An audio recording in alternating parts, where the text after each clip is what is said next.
S 9 ಗಂಟೆಯ ಮತ್ತೊಂದು ಪ್ರಮುಖ ಸುದ್ದಿ ಇಲ್ಲಿದೆ. ಮನೆ ಪಕ್ಕ ಕಸ ಹಾಕಬೇಡಿ ಅಂದಿದ್ದೆ ತಪ್ಪಾಗೋಯ್ತಾ?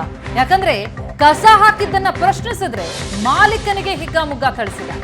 ಬೆಂಗಳೂರಿನ ಉಲ್ಲಾಳದ ವಿನಾಯಕ ಲೇಔಟ್ನಲ್ಲಿ ನಡೆದಂತಹ ಘಟನೆ ಇದು. ಪಾರ್ಥಸಾರಥಿ ಕುಟುಂಬದ ಮೇಲೆ ಸ್ಥಳೀಯರಿಂದ ಹಲ್ಲೆಯಾಗಿದೆ. ಸ್ಥಳೀಯರು ಈ ಪಾರ್ಥಸಾರಥಿ ಕುಟುಂಬದ ಮೇಲೆ ಹಲ್ಲೆ ಮಾಡಿರುವಂತಹ ದೃಶ್ಯ ಸಿಸಿಟಿವಿಯಲ್ಲಿ ಸೆರೆಯಾಗಿದೆ. ಏನ್ ಕತೆ ಅಂತ ನೋಡ್ತಾ ಹೋದ್ರೆ 9 ವರ್ಷಗಳಿಂದ ವಿನಾಯಕ ಲೇಔಟ್ನಲ್ಲಿದ್ದಾರೆ ಪಾರ್ಥಸಾರಥಿ. ಅವರ ಮನೆಯ ಪಕ್ಕ ಸ್ಥಳೀಯರು ಕಸ ಹಾಕ್ತಾ ಇದ್ರಂತೆ. ಅದನ್ನ ಪ್ರಶ್ನಿಸಿದ್ದಾರೆ ಪಾರ್ಥಸಾರಥಿ. ಅಕ್ಕಪಕ್ಕದ ನಿವಾಸಿಗಳು ಅಷ್ಟಕ್ಕೆ ಹಲ್ಲೆ ಮಾಡಿದ್ದಾರೆ. ಸಣ್ಣ ವಿಚಾರಕ್ಕೆ ಪಾರ್ಥಸಾರಥಿಯ ಕುಟುಂಬದ ಮೇಲೆ ಹಲ್ಲೆ ಮಾಡಿದ್ದಾರೆ. ಜೊತೆಗೆ ಕಸ ಹಾಕಿದ್ದನ್ನ ಪ್ರಶ್ನೆ ಮಾಡಿದ್ರೆ ತಪ್ಪ ಹಾಗಿದ್ರೆ ಅಕ್ಕಪಕ್ಕದ ಮನೆಯವರ ಕಿರುಕುಳಕ್ಕೆ ಈ ಕುಟುಂಬ ನೊಂದುಕೊಂಡಿದೆ. ಸ್ಥಳೀಯರ ಕಿರುಕುಳದಿಂದಾಗಿ ಮನೆ ಬಿಟ್ಟು ಹೋಗ್ಬಿಟ್ಟಿದ್ದಾರೆ ಹೆಂಡತಿ ಮಗ. ಮನೆ ಮುಂದೆ ಕಾರ್ ನಿಲ್ಲಿಸಿದ್ದನ್ನೇ ನೆಪ ಹೇಳ್ಕೊಂಡು ಹಲ್ಲೆ ಮಾಡಿದ್ದಾರೆ. ಮನೆ ಪಕ್ಕ ಕಸ ಹಾಕ್ತಾ ಇರೋದನ್ನ ಪ್ರಶ್ನಿಸಿದ್ರು ಪಾರ್ಥಸಾರಥಿಯ ಕುಟುಂಬದವರು. ಸಿಸಿಟಿವಿ ದೃಶ್ಯಗಳು ನೋಡ್ತಾ ಇದೀವಿ. ಸ್ಥಳೀಯರೆಲ್ಲ ಗುಂಪು ಗುಂಪಾಗಿ ಬಂದು ಇವ್ರ ಮೇಲೆ ಹಲ್ಲೆ ಮಾಡಿರೋದನ್ನ.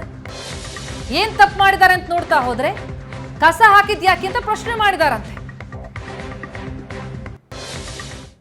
ಮಗಳು ಸ್ಕೂಲ್ಗೆ ಹತ್ರ ಆಗಲಿ ಅಂತ ಕಷ್ಟ ಬಿದ್ದು ಸೈಟ್ ತೊಗೊಂಡಿದ್ದೀನಿ. ಮನೆ ಕಟ್ಟುವಾಗ ನಾನು ಕಿಡ್ನಿನೂ ಮಾರಿದ್ದೀನಿ. ಅದು ಶಾರ್ಟೇಜ್ ಬಂದಾಗ ನಾನು ಕಿಡ್ನಿ ಮಾರಿ 1 ಕಿಡ್ನಿ ಐತೆ, ಬೇಕಾದ್ರೆ ರಿಪೋರ್ಟ್ಸ್ ಐತೆ ಕೊಡ್ತೀನಿ.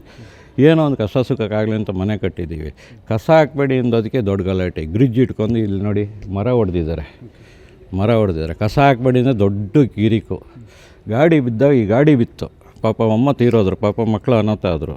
ಸಖತ್ ಬೇಜಾರು ಅನಿಸ್ತು. ನಾವು ಕೇಳಿದ್ವಿ, ಹಿಂಗಲ್ಲ, ಇಲ್ಲ ಇಷ್ಟೇ ಆಗೋದು, ಆಯಿತು ಬಿಟ್ಬಿಡಿ ಅಂತ. ಅದಕ್ಕೆ ಅವನು ಹೊಡಿಯೋಕ್ಕೆ ಬಂದ ತಮಿಳಿಯವನು.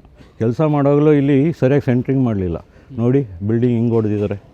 ಅವ್ರದ್ದೆಲ್ಲ ಈಚೆ ಐತೆ, ನಮ್ಮದು ಒಳಗೆ ಹೊಡೆದ. ನಾನು ಅದು ಕೇಳಕ್ಕೆ ಎಂಥ ಕ್ಷುಲ್ಲಕ ವಿಚಾರಕ್ಕೆ ಹಲ್ಲೆ ಮಾಡಿ.